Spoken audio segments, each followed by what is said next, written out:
Hey guys, and welcome back to the third episode in my self-care series. So today Sully and I are going to be taking you along with us for a lovely walk. I love getting outside and going for long walks and just getting some fresh air in general, and there's a lovely place near us where we can go on long walks with beautiful scenery. So I've packed up a packed lunch for me and also some treats in Sully's water bowl, and we're going to take you along with us.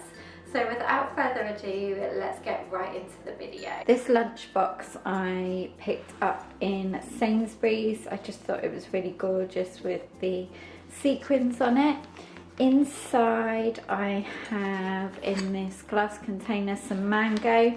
Then there's a fork just behind there.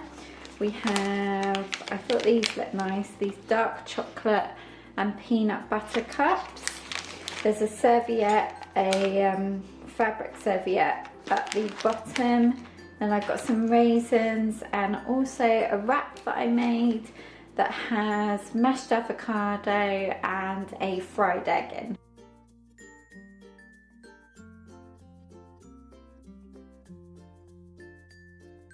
I'm just going to pack this up into my bag, and I'm also bringing some water as well. And for Sully, we just have some treats, and I've got a water bowl for him so I can pour some of this water into his bowl if he is thirsty.